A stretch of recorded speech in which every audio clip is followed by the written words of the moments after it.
وَإِذَا قِيلَ انشُزُوا فَانشُزُوا يَرْفَعِ اللَّهُ الَّذِينَ آمَنُوا مِنكُمْ وَالَّذِينَ أُوتُوا الْعِلْمَ دَرَجَاتٍ۔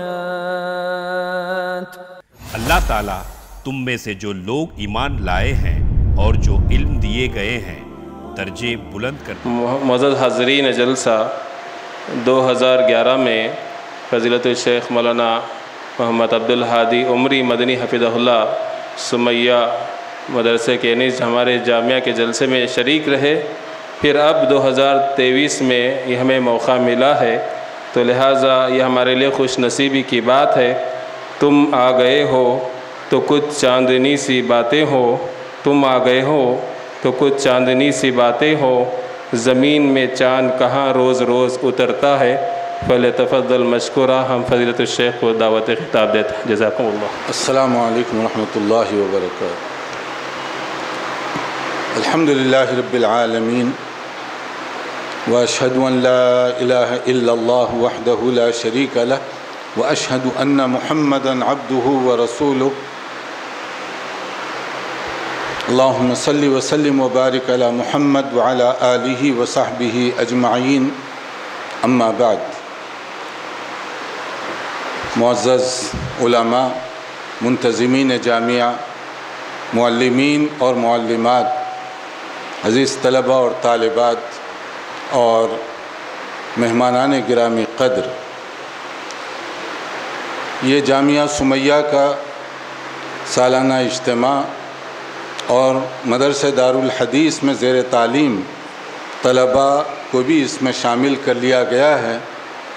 میں طلباء، طالبات، معلمین، معلمات اور منتظمین اور منتظمات ان سب کو مبارکباد پیش کرتا ہوں۔ دعا گو ہوں کہ اللہ تعالیٰ ان تمام کی مساعی قبول فرمائے۔ دراصل یہ ایک ایسا علم ہے جو زندگی میں بھی انسان کو فائدہ پہنچاتا ہے اور مرنے کے بعد اس سے زیادہ فائدہ پہنچاتا ہے۔ قبر میں، حشر میں، ہر جگہ یہ علم فائدہ پہنچانے والا ہے۔ اگرچہ کہ بانیین میں سے کچھ نہیں ہیں، مگر انشاءاللہ آج اور آج کے بعد بھی یا اس سے پہلے اس جامعہ سے فارغ ہونے والے بچے یا بچیاں جہاں بھی جائیں، یہ تو اللہ ہی بہتر جانتا ہے کہ ان کا مستقبل انہیں کہاں لے جائے گا۔ تو جہاں بھی رہیں، اس سے جو بھی چراغ دنیا میں روشن ہوں گے توحید و سنت کے، اس کا ثواب ان کے والدین اور اساتذہ کے ساتھ ان منتظمین اور بانیین کو بھی برابر انشاءاللہ پہنچتا رہے گا، کیونکہ یہ صدقہ جاریہ ہے اور صدقہ جاریہ اس کو روکا نہیں جاتا۔ جب تک ایک طالب علم یا ایک طالبہ دنیا میں کہیں بھی کام کرے، اس کا فائدہ ان کو برابر انشاءاللہ تعالی پہنچتا رہے گا۔ یہ چونکہ طلباء کی کارکردگی اور اس سے متعلقہ یہ جلسہ ہے، تو میں نہیں چاہوں گا کہ یہاں کوئی لمبا خطاب ہو میرا، مختصر چند باتیں۔ یہ چونکہ علوم شرعیہ جس کو ہم دینی علوم کہتے ہیں، یہ دراصل اس سے وابستہ طالبات اور طلباء، یہ ان کا یہ پروگرام ہے، اور یہ جو علم ہے اس کے بارے میں قرآن کریم نے جو بات کہی سورہ زمر کی آیت 9، قُلْ هَلْ يَسْتَوِي الَّذِينَ يَعْلَمُونَ وَالَّذِينَ لَا يَعْلَمُونَ، جو زیور علم سے آراستہ کیے جا چکے ہیں وہ اور جو اس سے محروم ہیں، دونوں برابر نہیں ہو سکتے۔ ایجوکیٹڈ اور نان ایجوکیٹڈ، پڑھے لکھے اور ان پڑھ کے درمیان قرآن مجید میں اتنا فرق کیا گیا جتنا رات اور دن کے درمیان فرق، جتنا حق اور باطل کو سمجھنے کے لیے بہت ضروری ہے کہ جیسے طالب علم جو علم حاصل کرے، ٹارچ اس کو دے دی گئی ہے کہ اس کے سامنے ایک ایسی روشنی ہے جس سے وہ اپنا راستہ تلاش کر سکتا ہے، اور جس کے پاس علم نہیں ہے وہ اس اندھے اور نابینا کی طرح سے ہے جسے نہیں معلوم کہ کدھر جانا ہے، وہ کہیں بھی جا سکتا ہے اور کچھ راستے اس کی ہلاکت کا سبب بھی بن سکتے ہیں۔ جب پہلی وحی نازل ہوئی تو اس وقت مکہ مکرمہ میں خاص طور پر اور دنیا میں عام طور پر مختلف قسم کے پرابلمز، ایشوز، چیلنجز تھے۔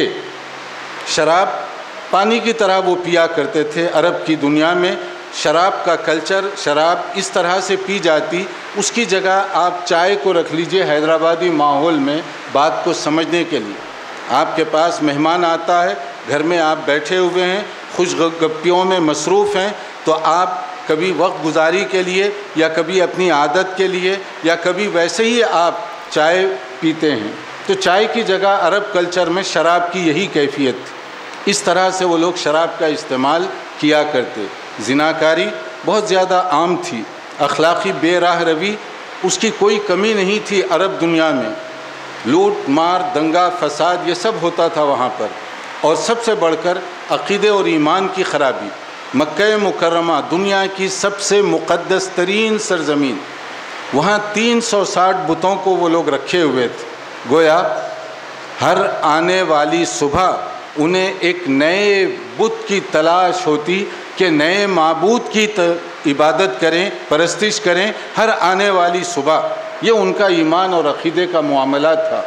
اب اگر ان کا ایمان، لین دین، معاملات اور زندگی کے دیگر مسائل اس طرح کے جہالت سے بھرے ہوئے ہوں، مگر حیرت کی بات، پہلی وحی جب نازل ہوئی غار حرا میں رسول اکرم صلی اللہ علیہ وسلم پر، تو اس پہلی وحی میں عقیدے کا ذکر نہیں کیا گیا، شراب کی حرمت پر کوئی گفتگو نہیں کی گئی، دنگا فساد مار دھاڑ کو روکنے کی کوئی بات نہیں کی گئی، حالانکہ یہ سب وہاں کے ایشوز تھے، مگر سب سے پہلے کہا گیا اقرأ، پڑھیے، سیک نالج، لرن، ایجوکیشن، آپ علم حاصل کیجئے۔ 5 آیات پہلے نازل ہوئی اور ان 5 آیات میں تقریباً 5 مرتبہ پڑھنے لکھنے آلات، انسٹرومنٹ لکھنے پڑھنے کے اس کا ذکر کیا گیا۔ اس سے معلوم کیا ہوا؟ عقیدے کو سمجھنے کے لیے بھی علم کی ضرورت، ورنہ آپ پہچان نہیں سکیں گے کہ توحید اور شرک میں فرق کیا ہے، آپ جان نہیں پائیں گے سنت اور بدعت کیا ہے بغیر علم کے۔ معاملات، لین دین، کاروبار، اس کو بہتر بنانے کے لیے بھی نالج کی ضرورت ہے، اس کے بغیر آپ یہ کام نہیں کر پائیں گے۔ تو دنیا سے خرابی دور کرنے کے لیے بھی علم کی ضرورت ہے۔ تو قرآن مجید کی جو پہلی آیات نازل ہوئی ان میں ایک ایشو کو ایڈریس کیا گیا، پڑھیے، سیکھیے، علم حاصل کیجیے۔ علم کے بارے میں بہت زور دیا گیا، اور رسول اکرم صلی اللہ علیہ وسلم نے یہاں تک فرمایا طلب العلم فریضۃ علی کل مسلم، ہر مسلمان پر، یہ بات ذرا نوٹ کر لیجیے، ہر ایچ اینڈ ایوری پرسن، کہ ہر مسلمان پر علم حاصل کرنا، چاہے میل ہو یا فیمیل، عورت ہو یا مرد، فرض ہے، فرض، میں نہیں کہہ رہا ہوں، نبی صلی اللہ علیہ وسلم کے الفاظ ہیں، فرض ہے علم حاصل کرنا۔ اب یہ کون سا علم جو ہر مسلمان بیٹی پر، ماں پر، بہن پر، بھائی پر، باپ پر، بیٹے پر، سب پر فرض کیا گیا؟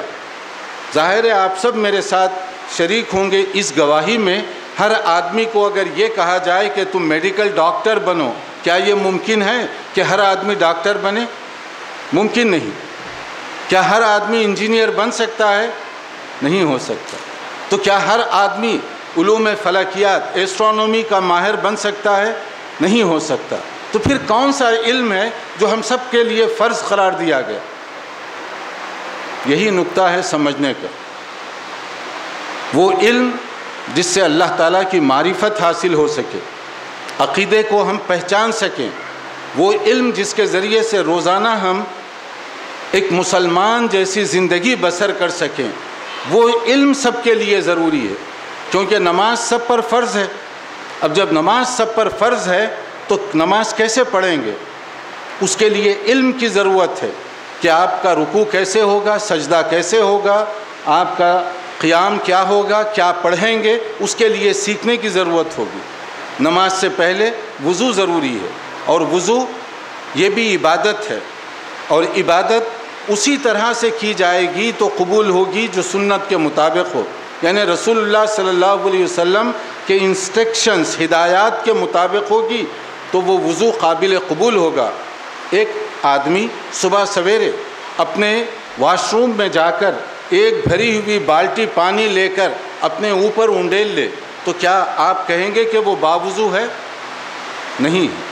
لیکن اس کے مقابلے میں ایک دوسرا آدمی ایک جگ پانی لیتا ہے تھوڑی سی مقدار میں، مگر مسنون سنت کے مطابق جو انسٹرکشنز دی گئی ہیں اس کے مطابق وہ ہاتھ کلی وغیرہ جو بھی وضو کا طریقہ ہے وہ کرتا ہے۔ پانی کم استعمال کرنے کے باوجود ہم سب کہیں گے اس نے وضو کیا ہے۔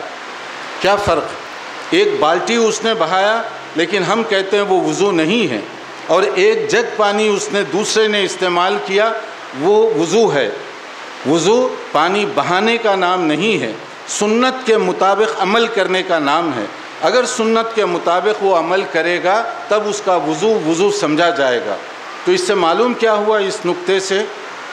وضو کرنا جو 5 مرتبہ ہم سب کی ضرورت ہے اس کو بھی سیکھنے کی ضرورت ہوگی، اس کے بغیر ہم وضو نہیں کر پائیں گے۔ اسی طرح نماز جو دن میں 5 مرتبہ فرض ہے اسے بھی سیکھنے کی ضرورت پڑے گی، اس کے بغیر ہماری نماز نہیں ہو سکتی۔ اس سے معلوم کیا ہوا؟ وہ علم جس سے ہم روزانہ کی زندگی مسلمانوں جیسی بسر کر سکیں وہ ہم سب کے لیے ضروری ہے۔ اس کے بعد علوم شریعہ کے اندر بھی یہ مس انڈرسٹینڈنگ دور کر لیں، ہر مسلمان مفتی، مفسر، محدث نہیں بن سکتا، جیسے ہر مسلمان ڈاکٹر، انجینئر نہیں بن سکتا، اسی طرح مفتی اور مفسر بھی نہیں بن سکتا، اور نہ یہ مطلوب ہے۔ جونیئر لیول تک کا جو نالج ہے وہ ہم سب کے لیے ضروری ہے۔ ابتدائی سطح جس سے ہم طہارت، وضو، نماز وغیرہ کے جو مسائل ہیں اس سے واقف ہوں، یہ ہم سب کے لیے ضروری ہے، اتنا سیکھنا۔ اس کے بعد اسپیشلائزیشن کا مسئلہ ہے، چاہے آپ کا بچہ میڈیکل سائنس میں جائے، چاہے انجینئرنگ میں جائے، چاہے اور کوئی فیلڈ وہ لے جس سے انسانیت کو، مخلوق کو فائدہ پہنچے، یہ سب اسلام میں پسندیدہ علوم ہے، جس فیلڈ سے بھی آپ دوسروں کو فائدہ پہنچا سکتے ہوں۔ اسی طرح اگر آپ کا بچہ یا بیٹی فتوے میں جانا چاہتی ہے، حدیث کے فیلڈ میں جانا چاہتی ہے، تفسیر میں ایکسپرٹ بننا چاہتی ہے، اس کے لیے بھی تخصص اور اسپیشلائزیشن کی ضرورت ہے۔ بغیر اسپیشلائزیشن کے فتویٰ دینا جرم ہے، تفسیر بیان کرنا غلط ہے۔ اگر آپ کے پاس اس درجے کا نالج نہیں ہے تو قرآن مجید میں اپنی طرف سے بات نہ کیجیے۔ تو یہ بنیادی طور پر یہ غلط فہمی ہو گئی کہ شاید ہر مسلمان مفتی ہے، ہر مسلمان فتویٰ دے سکتا ہے، نہیں، یہ بھی اسپیشلائزیشن کا مسئلہ ہے۔ تو جونیئر لیول کا علم سب کے لیے ضروری، اور اس کے بعد میں تخصص کا مسئلہ جس فیلڈ میں آپ جانا چاہیں۔ اگر دینی علم حاصل کرتے ہوئے کوئی محنت اور کوشش کرے گا، کیونکہ یہاں جو بچیاں آ رہی ہیں جن کے والدین نے آپ پر، اساتذہ پر، معلمین پر، منتظمین پر ٹرسٹ کیا ہے، میں آپ سے گزارش کروں گا ان کے ٹرسٹ کو، ان کے اعتماد کو مجروح نہ ہونے دیجیے۔ اپنے جگر گوشوں کو آپ کے حوالے انہوں نے کیا ہے، یہ امانت ہے۔ کل قیامت کے دن دنیا میں کوئی پوچھے یا نہ پوچھے، آپ سے پوچھا جانے والا ہے، معلمین سے، ٹیچر سے اور ذمہ داران سے، کیونکہ ماں باپ اپنے جگر گوشوں کو آپ کے اوپر ٹرسٹ کر کے یہاں پر چھوڑ گئے ہیں۔ اس کے لیے والدین کو ایک حدیث میں سنانا چاہتا ہوں۔ کہا گیا، من سلک طریقا یلتمس فیہ علما سہل اللہ لہ طریقا الی الجنہ۔ اگر کوئی علم حاصل کرنے کے لیے راستہ جو طے کرتا ہے نا، جو راستہ طے کرتا ہے وہ راستہ اسے جنت میں لے جا رہا ہے۔ چل ہم رہے ہیں حیدرآباد میں، مگر اس کی جنت میں جو جگہ ہے وہ ریزرو ہو رہی ہے اس طالب علم کی یا اس بیٹی کی جو راستہ چلتے ہوئے آ رہی ہے، کیونکہ یہ بشارت نبی صلی اللہ علیہ وسلم نے دی کہ علم حاصل کرتے ہوئے جو قدم تم اٹھاؤ گے وہ قدم تمہیں جنت میں محفوظ مقام پر پہنچائیں گے۔ اور یہ ہمارے جو ائمہ علماء ہیں انہوں نے کس طریقے سے علم کی قدر کی، اس کی ایک دو مثالیں سن لیجیے، کیونکہ یہاں بہت سی بیٹیاں ہیں، بہت سی خواتین ہیں، ان کی خصوصی توجہ کے لیے ایک دو مثالیں ذہن میں رکھیے۔ کہ عورتوں نے کیا انقلاب برپا کیا۔ ہمارے ہاں عموماً یہ سمجھا جاتا ہے کہ شاید مفتی، مفسر یا قرات یا علوم تجوید کے ماہر مرد حضرات ہیں، بلا شک و شبہ چند مردوں کے نام مشہور ہوئے ہیں، مگر ایک دو نہیں، سینکڑوں نہیں، ہزاروں خواتین پہلے دور سے، صحابیات کے دور سے لے کر تقریباً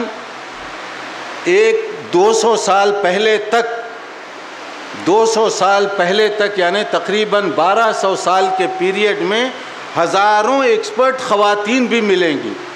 یہ عجیب و غریب ہے کہ تاریخ کا ایک سنہرا باب اس کو گول کر دیا گیا، نہ لوگ بیان کرتے نہ ذکر کرتے۔ صحابہ میں بڑے ماہر تھے، بڑے بڑے صحابہ کہتے ہیں ہم کسی مسئلے اور ایشو میں پھنس جاتے، پیچیدگی ہوتی تو ام المؤمنین حضرت عائشہ رضی اللہ عنہا کی طرف رجوع کیا کرتے تھے، اور ان کے پاس کوئی نہ کوئی ہمارے لیے رہنمائی ہوتی۔ یعنی صحابہ کو بھی ایک عورت سے مدد لینی پڑ رہی ہے، ام المؤمنین عائشہ رضی اللہ تعالی عنہا سے۔ اسی طرح یہ سلسلہ چلتا رہا۔ امام بخاری رحمۃ اللہ علیہ، جن کی صحیح بخاری کے بغیر دینی تعلیمات نامکمل اور ناقص ہوں گی، معلوم ہے اس بڑے درجے کے محدث جن کو امیر المؤمنین فی الحدیث کہا جاتا ہے، ان کی ماں کا کیا کردار ہے۔ چونکہ یہاں پر والدین دونوں موجود ہیں، باپ بھی ہیں ماں بھی ہیں۔ امام بخاری رحمۃ اللہ علیہ کے والد گرامی اسماعیل البخاری وہ بھی محدث تھے، اور ایسے بہت کم ہوا ہے کہ بیٹا بھی محدث اور باپ بھی محدث، ایسے کم ہوا ہے، مگر امام بخاری کے والد محدث تھے۔ انہوں نے ایک عجیب بات کہی، اولیاء امور، ذمہ داران اس کو ذرا غور کریں اس نقطے کو۔ امام بخاری رحمۃ اللہ علیہ جو حدیث کے سب سے بڑے امام سمجھے جاتے ہیں، اور ان کی کتاب صحیح بخاری کو روئے زمین پر قرآن مجید کے بعد صحیح ترین کتاب کا اعزاز حاصل ہے۔ ان کے باپ نے کہا جب وہ بالکل چھوٹے سے تھے ان کے والد کا انتقال ہو گیا، ابھی پہلی تقریر جس بچی کی تھی اس کے بارے میں جو کہا گیا کہ یتیم، تو میں اس حساب سے آپ کو یہ بتانا چاہتا ہوں، نہیں معلوم یہ بیٹیوں اور بیٹوں میں کتنے لال و گوہر ہیں ہمارے سامنے، اگر ہم ان کی قدر کریں اور بہتر انداز سے ان کو تراشنے کی کوشش کریں۔ امام بخاری بھی یتیم تھے، جنہوں نے دنیا کو ایسا سرمایہ دیا کہ ان کے بغیر دینی تعلیمات گویا کمزور رہ جائیں گی۔ تو امام بخاری کے والد وہ کہہ رہے تھے کہ میں کوئی زیادہ دولت نہیں چھوڑ جا رہا ہوں، مگر تھوڑی سی جو دولت ہے مجھے یقین ہے کہ اس پیسے میں حرام تو بڑی بات ہے، شک و شبے کا بھی ایک پیسہ میں اپنے بیٹے کے لیے نہیں چھوڑ رہا ہوں۔ شک و شبے کا سورسز آف انکم، ذرائع آمدنی، انسان اور اس کی اولاد کو کیا بناتے ہیں اس پر غور کریں۔ یہ نہیں کہ پیسہ آ رہا ہے تو جیسے چاہے سمیٹ لو، پیسہ کہاں سے آ رہا ہے اور کیسے تم حاصل کر رہے ہو یہ بہت بڑا مسئلہ ہے۔ اولاد ہم چاہتے ہیں کہ نیک بنے، خود نیک بننے کے لیے تیار نہیں۔ اولاد کے لیے ہماری توقع ہے کہ وہ حرام کی طرف نہ جائے، خود حرام آمدنی کو چھوڑنے کے لیے ہم تیار نہیں۔ امام بخاری ایسے ہی نہیں بن گئے، باپ کی یہ حلال کمائی کا نتیجہ تھا، اور دوسری طرف ماں، نہ جانے ان کی والدہ محترمہ کتنی نیک اور صالحہ تھیں۔ اللہ نے اس ماں کی دعا کو کس طرح سے قبول فرمایا۔ امام بخاری ایک تو بچپن میں والد سے محروم ہو گئے، اور دوسرے کوئی ایسی بیماری جس سے ان کی بینائی چلی گئی، بلائنڈ ہو گئے، اندھے ہو گئے، مگر اس نیک دل ماں نے جو دعائیں کی، ان دعاؤں کی تاثیر امام بخاری کی گئی ہوئی بینائی واپس آ گئی، اور پھر اس کے بعد انہوں نے جو کارنامہ انجام دیا، رہتی دنیا تک مرہون منت ہے دنیا ساری۔ اور اب آپ اس سے سوچئے ان کے لیے، خود امام بخاری کے لیے، ان کے والدین اور ان کے جو اساتذہ رہے ہوں گے، ان کے لیے کتنا ثواب مل رہا ہوگا۔ دنیا میں کوئی لمحہ ایسا نہیں ہے جہاں لوگ حدیث پڑھ نہ رہے ہوں یا سمجھ نہ رہے ہوں، اس کا ثواب برابر۔ علم ینتفع بہ، نفع بخش نالج، علم جو تم پیچھے چھوڑ جاؤ مرنے کے بعد، یہ ایسا انویسٹمنٹ ہے، ایسا سرمایہ ہے جو تمہارے کام آنے والا ہے۔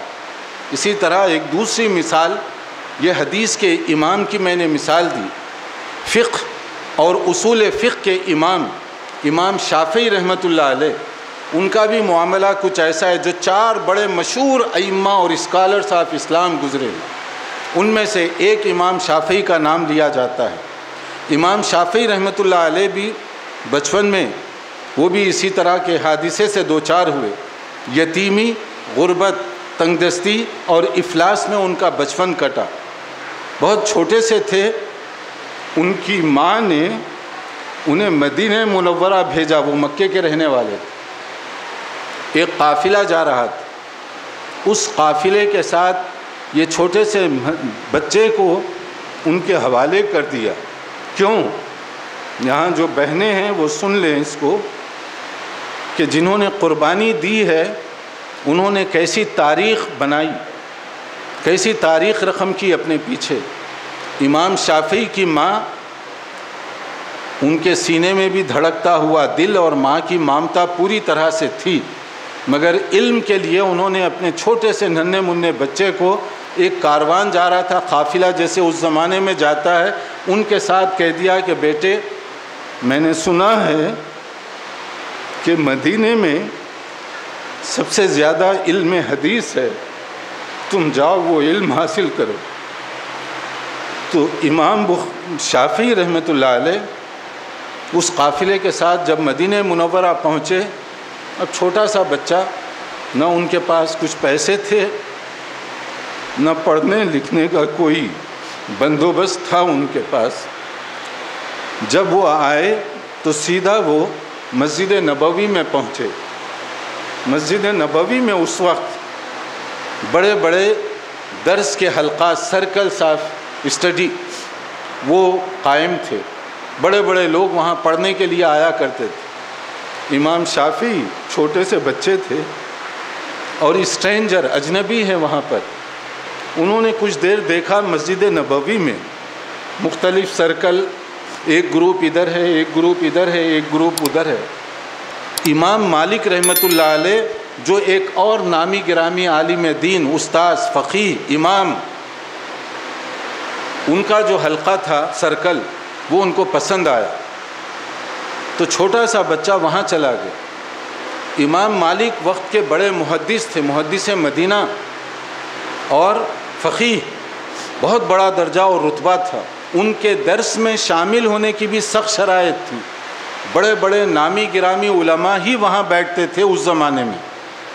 جب چھوٹا سا ننھا منا بچہ وہاں چلا گیا تو اور جو طالب علم وہاں پر تھے، بڑے بڑے علماء، وہ سب ہنسنے لگ گئے، شاید بچہ جو ہے راستہ بھٹک کر کھیلتے ہوئے آ گیا ہے یہاں پر، یہ انہوں نے سمجھا، کیونکہ اس درس میں بڑے لوگ شامل ہوا کرتے تھے۔ امام شافعی وہاں بیٹھ گئے،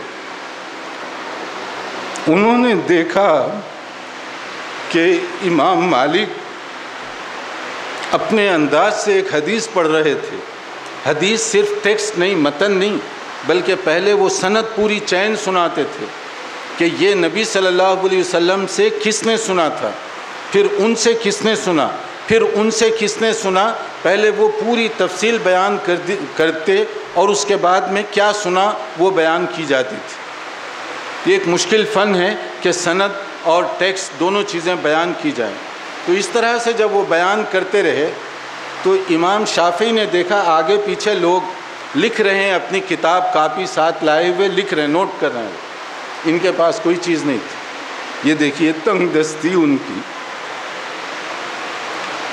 اسٹیج ہمارے سیکریٹری نے کہا کہ اس میں جو بچیاں آئی ہیں کچھ غریب ہیں، تو میں بتاتا ہوں کہ یہ غربت رکاوٹ نہ بننے پائے، کیونکہ نہیں معلوم ان میں آگے چل کر کتنے جو ہے دنیا کو روشنی دکھانے والے بنیں گے۔ امام شافعی جب دیکھا کہ لوگ لکھ رہے ہیں، میرے پاس کچھ نہیں، تو وہ زمین سے ایک کاڑی اٹھا لی، چھوٹی سی کاڑی، اور وہ جب امام مالک ایک حدیث بولتے تو وہ اپنے ہاتھ پر تھوڑا سا نشان لگا دیا کرتے۔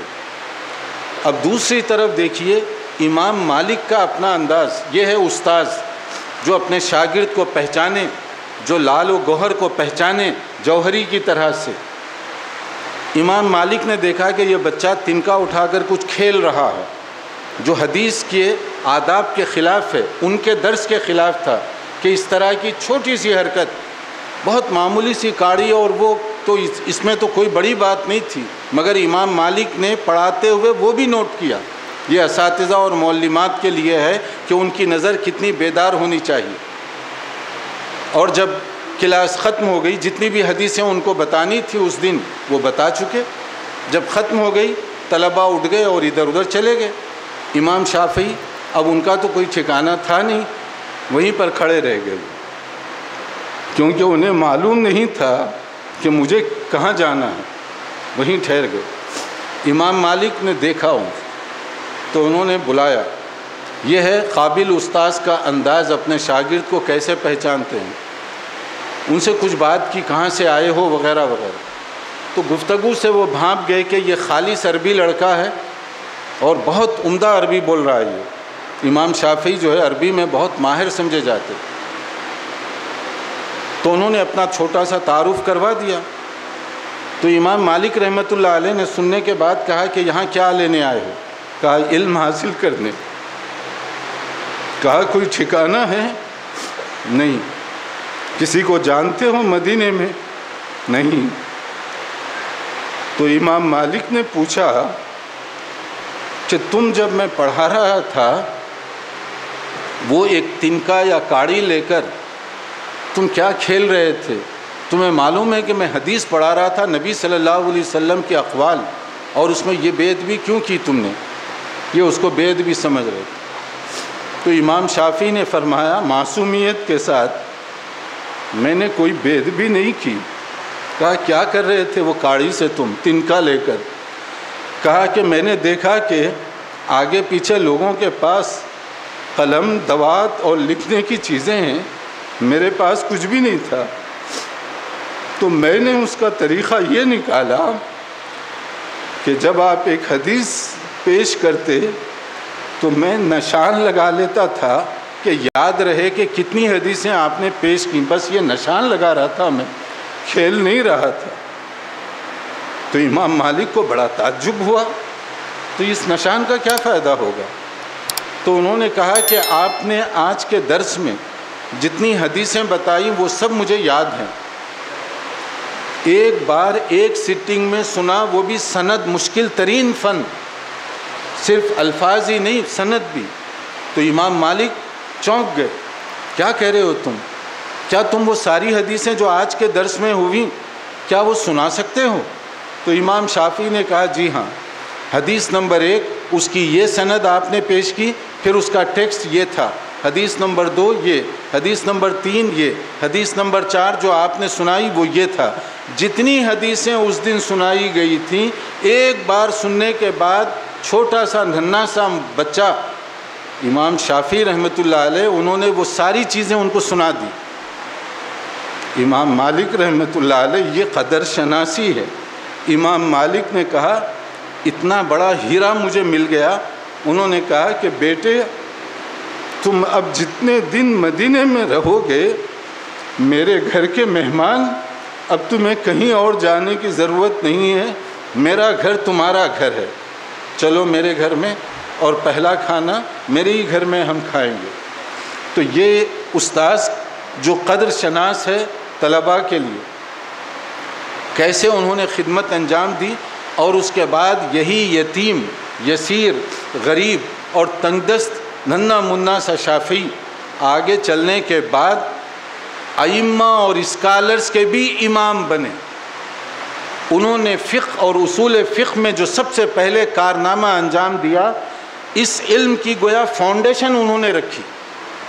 اصول فقہ، قانون فقہ اور اس سے متعلقہ مختلف جو چیزیں ہیں، اور دنیا آج امام شافعی کو گزرے ہوئے تقریباً 1250 سال گزر چکے ہیں، مگر آج بھی دنیا فتویٰ دینا ہو امام شافعی کی پہلے رائے معلوم کریں، ان کی دلیل پہلے دیکھیں، ان کا قانون پہلے دیکھیں، ان کے اصول اور ضوابط کو اپلائی کریں، تو گویا 1250 سال گزرنے کے باوجود آج بھی ان کے علم کے لوگ محتاج ہیں۔ اب اس کا اندازہ کریں انہیں، ان کے والدین اور ان کے اساتذہ، ان سب کو کتنا ثواب مل رہا ہوگا۔ اس لیے میں اس مثال سے یہ بتانا چاہتا ہوں کہ جو آپ سمجھ رہے ہیں کہ کوئی یتیم ہے یا کوئی غریب ہے، ہو سکتا ہے کہ یہاں ہمیں وہ غریب اور تنگ دست دکھائی دے، مگر نہیں معلوم ان میں آگے چل کر کون کیا کیا کارنامے انجام دینے والا ہے۔ اس لیے معلمات اور معلمین کو چاہیے کہ ان ہیرے اور جواہرات کے قدر شناس بنیں اور امانت کے طور پر ان کا حق اور جو ذمہ داریاں تفویض کی گئیں وہ اس کو پورا کرنے کی کوشش کریں۔